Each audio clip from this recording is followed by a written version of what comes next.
What if I told you that despite having better technology, advanced medicine, safer homes, and more comfort than any generation before us, millions of people still feel exhausted, stressed, and unhappy? It's a strange contradiction, because in some ways, ancient humans may have been happier than we are today, not because their lives were easier. They weren't. In fact, life was often dangerous, unpredictable, and physically demanding.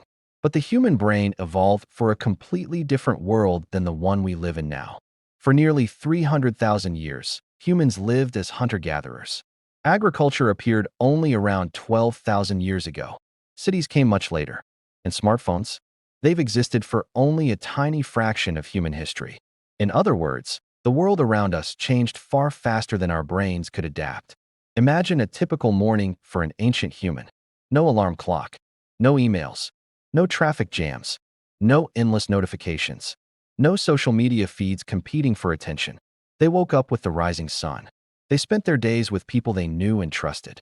Their lives revolved around nature, food, family, community, and survival. Every day had a clear purpose: find food, protect the group, stay alive. Modern life is very different. Today, many people wake up and immediately reach for their phones. Messages, news alerts, work emails, social media updates.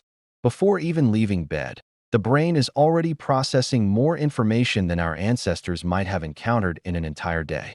Ancient humans faced visible dangers: wild animals, harsh weather, food shortages. But modern humans face invisible threats: stress, anxiety, comparison, loneliness, uncertainty. And the strange thing is that the brain often reacts to these modern problems as if they were life-threatening dangers. A critical email can trigger a stress response. A negative comment online can ruin someone's mood. A missed deadline can feel like a genuine threat. There may be no predators chasing us anymore, yet the same survival mechanisms remain active inside our minds. Another major difference was community. Ancient humans rarely lived alone. Most tribes consisted of around 30 to 50 people. Everyone knew one another. Everyone depended on one another. Meals were shared. Stories were shared. Problems were shared. Humans evolved as deeply social creatures. For thousands of generations, acceptance by the group often meant survival. Being isolated could be extremely dangerous. Today, many people live among millions of others. Yet loneliness has become one of the most common problems in the modern world. We have more ways to communicate than ever before. Yet many people feel more disconnected than ever. Ancient humans didn't have followers. They had real friends, people they saw every day, people they trusted with their lives. Then there's work. Many researchers believe that hunter-gatherers often spent. Workers spend doing their jobs. Think about that for a moment. No weekly meetings, no performance reviews, no overflowing inboxes.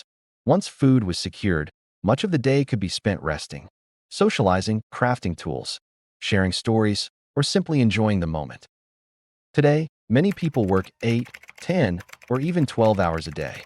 And after work, they're still dealing with commutes, bills, responsibilities, and worries about the future. Of course, ancient life wasn't perfect. Not even close. People became sick. Children died more often.